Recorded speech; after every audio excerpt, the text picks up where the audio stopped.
Welcome to the next edition of our Foundation Speaker Series. My name is Elizabeth Rosales, and today I'm very excited to spend some time with Ms. Tara Murray. Tara is the Director of Marketing for Benjamin Obdyke, which is a building materials manufacturer based in the Philadelphia suburb of Horsham, Pennsylvania.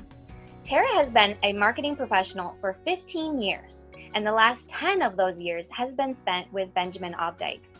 Tara has also served as a volunteer judge and company advisor for our summer program, Pennsylvania Free Enterprise Week. Welcome, Tara. Thank you for joining me today. Yes, thank you so much for having me. It's an honor to be spending time and supporting such a great organization. Oh, thank you so much. So why don't we jump right in and start with your high school and college years. What were some of your goals and what did you see yourself pursuing as a career early on? Yeah, so Liz, I really struggled in high school. I was always a really good student, but I feel like there was a lot of pressure to kind of pick a path and, start investigating colleges that would support that ultimate path. And I was really struggling to decide what I wanted to do. I wasn't, didn't have strong feelings about English or math or science. I just kind of, kept my grades up in sort of all of those subjects.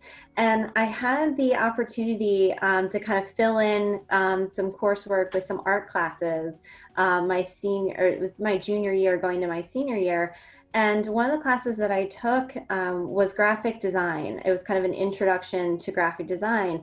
And I had a great teacher, but also it was content that was totally new to me. I mean, this was, almost 20 years ago. I mean, this is a long time ago. So the technology looked a lot different. I mean, graphic design was just really, starting to be like a career path in a big way. So I was like, okay, well, I know that I like this thing, a lot. So maybe that's something I should look into for college. I should investigate that more. So in my college evaluation, I looked for programs that not only had kind of the art focus, but I also wasn't necessarily, I hadn't gone through my high school career being an artist, so I also didn't have a portfolio. So I was also looking for colleges that would accept me as a design student without having all of the art background. So the other thing that I looked for is, okay, well, if this art thing doesn't work out, I kind of need a backup plan. So looking for schools that, would have options that I could kind of, shift to if, it all, kind of fell apart. So I ended up going to Philadelphia University, which is now a part of the Jefferson umbrella. And so it's close by, I'm from Montgomery County, so it wasn't too far from home. It was just far enough, so I didn't feel like I had to, be home all the time. But that program, really allowed me to not only kind of get the foundation from the design perspective, but also allow me to sprinkle in some business classes, explore other things. But ultimately, I graduated with a bachelor's in graphic design. Wow. So you started out not really knowing what you wanted to do, but, through, I think, conversations that we've had, you mentioned that you had a few mentors that helped you along the way and just reflecting on what it is that you wanted to pursue. So ultimately, they helped you to decide where you wanted to go and what you wanted to do when you grow up, right? Right. So why don't you tell us a little bit about how these mentors helped to shape your direction and how did you come to realize your true passion? Yeah, for sure. So at the end of my senior year at Philadelphia University, I had an amazing professor that was an adjunct who actually had an agency in the city. And he, through conversations, and being self-reflective, self-aware, I was a good designer. I wasn't the best. I was still feeling like it wasn't, I wasn't living and breathing design. Like I wasn't up to speed on, the latest artists or the latest trends. Like it wasn't something I was consuming 24/7. So I started to question, sort of what am I going to do with this, ongoing? Feeling like going into an agency and being a designer felt very isolating. So I'm by nature, I kind of draw my energy from interacting with people. So as I'm processing, these things with my professor at the time, he's like, it sounds like, look, you're a good designer, but you're right. Like you like people, you want to, interact with people. So you might want to think about, sort of an agency type career. Like maybe you're going more towards, sales for an agency, or doing something more on the marketing side. So, after graduation, that conversation definitely stuck with both of us. So as I started looking for careers, I was looking for, maybe a little bit of design, but maybe for a company where I felt like I could maybe move into marketing if there was an opportunity. And I got a phone call from that professor, and he said, "Hey, I have an opening. We really need to grow as a business. I'd really love to see you come on in a sales role, and also be able to help out with any sort of design overflow that we have a need for." So I was, it was a great phone call. I felt very lucky that he remembered me, and this is probably 5 or 6 months after graduation. And, I wasn't, the job that I got right out of college definitely wasn't a dream job. It was something that, to gain experience, and it was definitely more on the design side. So I jumped at the chance, and through that role, again, like identifying more mentors and interacting with people, that job actually gave me the opportunity to network at young professional events, trying to find new clients for the design firm. And just interacting with, like it's hard. You walk in a room full of strangers and you're there to sell them something. It's, it's overwhelming. Great learning experience on, how to break into a conversation.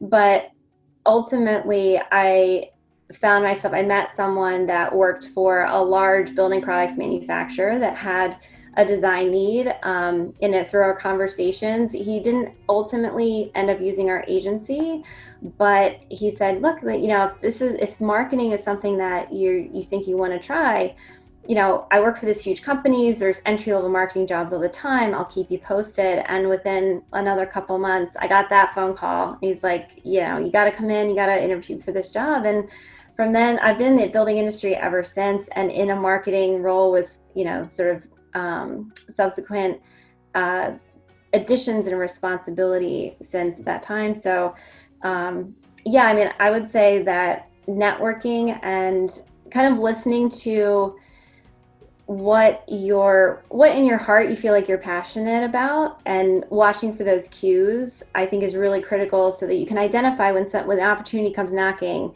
that it's the right one. It's worth taking the risk. Mm-hmm. I think that's exactly right. Sometimes you feel like you just need to stick with what you're in right now because it's safe, right? Mm-hmm. But just being open to and realizing, okay, you know what? I don't think this is exactly for me, or I don't exactly feel comfortable. So, don't limit yourself to just stay there, right? You had open opportunities through networking and just being open to those possibilities, and something that you may not necessarily have thought, earlier on, didn't see yourself working for, construction companies per se, right? Yeah, for sure. How does, marketing and advertising and all that correlate with them? But right. So that's great. And so now here you are, 10 years at Benjamin Obdyke. Wow, that's incredible. You must really love working for the company to have such a long-standing relationship with them. That's great. May I ask, what has kept you working there for so long versus, maybe going out and working for a larger company? Yeah, for sure. Well, as you guys know, our CEO is also engaged in your program. So his name is Dave Campbell, and I really hate to give him any credit at all, but he's really built an amazing culture at the company. So we are a small player in the industry. It's family owned, but Dave runs it very professionally. Like, it doesn't feel, there's not a lot of dysfunction or chaos. We have a lot of different strategies that we use to not only stay on ahead of our competition when it comes to our strategy, but also in building the company culture. So we're really focused on, building a sense of belonging, community, but Dave's personal mission, and he would say, I don't care if we sell, iPods or, anything, as long as, it's a way for me to reach my personal mission, which is to help other people reach their full potential. And I've completely stolen that. I love it so much. It really resonates with me as a manager, as a leader at the company, and even as a mom. That's something that I've kind of taken on as my own personal mantra. So again, I hate to give him any credit, but he's really been a great mentor. But it really all stems down from Dave, and then hiring people that, he knows. He's got an accounting background. So, making sure that he's hiring people that complement his skill set, that can, to lead when, he's not there, or, as he, retires at some point. He's really setting up the company's foundation for success. And really, honestly, I mean, it starts at the top. If you don't have a great leader or somebody that you can get on board with their mission, it's going to be kind of difficult to, stay there, if you don't really, not really interested in the same direction that they're going. And if I may say, we do find the holiday videos very entertaining. And so we can see the culture there. We can see how, everybody works well together. It's a happy environment. It's a fun environment. It's not, totally stressful and, almost like, dreading going to work every day. Right. But just that atmosphere that, starting from the top and, working its way down, that everybody feels like there's a collaboration there. And so I can see that that's also very important, and especially something for you in particular that you were looking for in the place that you work. So that's great. There's a high level of trust, which I think is one of the things that we talk about a lot. And when there's high levels of trust in an organization, there's also usually a high level of humor as well. So we're constantly, ribbing each other. We're sort of comfortable, self-deprecating. But one of the favorite lines, which was actually from Dave's brother, was that we work hard, but we take the. I'm sorry, we take. I'm screwing this up. Cut. Teasing. That we take the work seriously, but not ourselves is the big one. So, making sure that we're working hard, but also finding those times to, enjoy the work and, celebrate each other and our successes, and having fun is one of our values. Well, that's great. And thank you so much for sharing that with us. Now, if I may ask a little bit of a personal question, obviously you are a female working in a mostly male-dominated industry, right? How has that affected you, if at all? And how have you been able to stand out or be taken seriously as a female working in a male-dominated industry? Yeah, for sure. And I think, construction products, definitely. It's male dominated, and our customer base is very much male dominated as well. I think there's two aspects to that. Not only, I'm a female, but I'm also on the younger spectrum of the people in the industry as well. So I learned very quickly that being an expert in your subject matter really helps. So, really in starting whatever job that I've had, really knowing the product line, knowing the customer, studying up so that, even if we got a technical call, I could take that phone call. So at this point, I'm a contractor's worst nightmare. I know a lot about building science and the materials that go into that. But I really feel like that's been my way to very quickly address any sort of questions around my credibility, or the fact that I belong in the company, in the role, the responsibilities that I have. So usually any sort of skepticism I'm able to diffuse pretty quickly.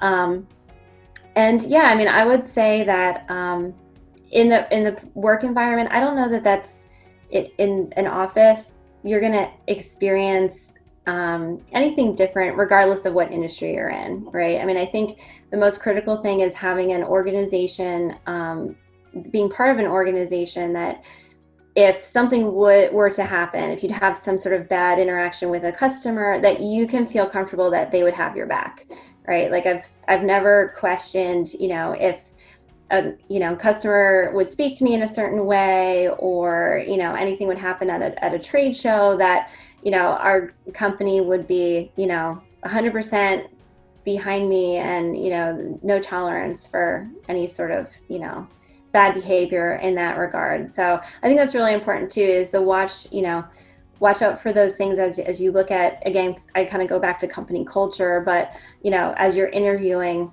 asking questions like, what are your training programs when it comes to, sexual harassment, or what are the policies, and, what's kind of, can you give me an example of something that, was a situation that happened, and how did you address it? All of those are fair questions when you're interviewing, and even for an entry-level job, you shouldn't be shy, even as you're starting out your career, to ask a lot of questions and make sure you're going into an environment that you feel comfortable in. Mm-hmm. Very good. Thank you so much for sharing that, Tara. I think that's very important information to know. I mean, as you know, during our summer program, Pennsylvania Free Enterprise Week, a lot of our participants are females, and so that's a common question that we get is being a female in certain industries, how does that affect you, and how can you stay at the same level, and I think you hit on an important point there is, you may have your expertise, right? You may have your area that you're very familiar with, but just being open to learning other aspects, so that way you're not just like, I don't know, because the people can quickly lose confidence in you, right? If you're not knowledgeable, at least somewhat. Now, you don't have to be an expert on everything, right? But but yeah, no, that's great. And to kind of just piggyback on my last question, is there any specific advice that you would like to give to young women in particular as they enter their careers?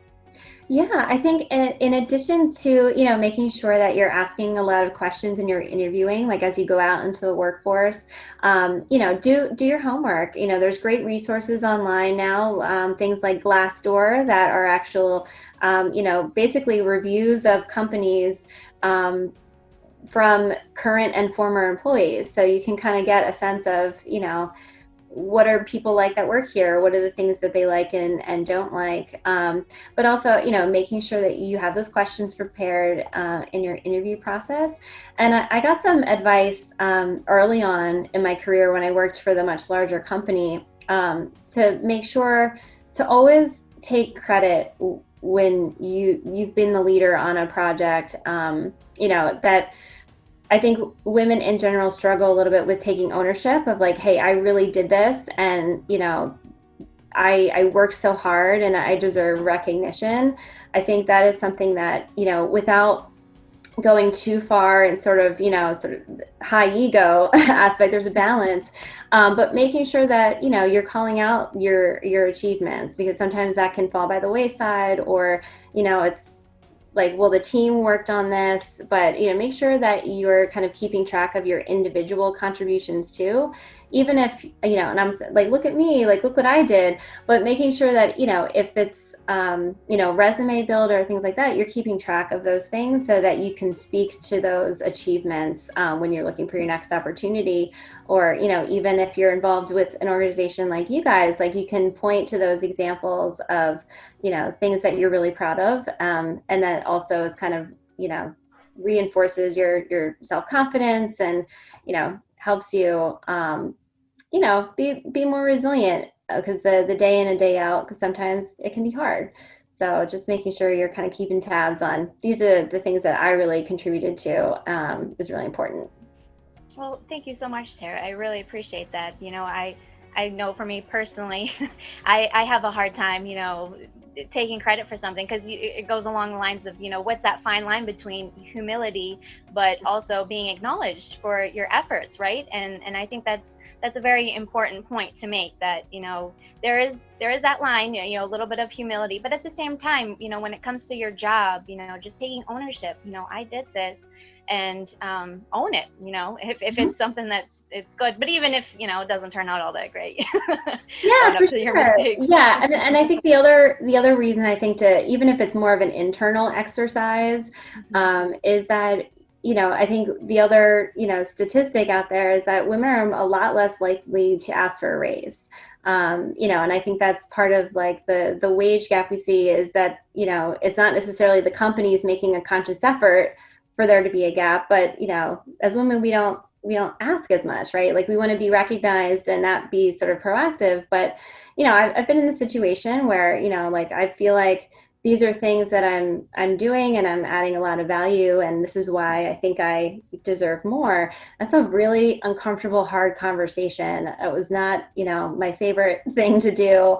But having those achievements kind of captured, really helps you build the foundation for a conversation like that, to make sure that you're, getting what you deserve, and, making sure that you're, even if it's more responsibility, like, forget pay for a second, it could be more responsibility, that you're willing for the next challenge. And these are the reasons why I'm ready for that next challenge. I think that's, it could be a huge game changer in your career trajectory.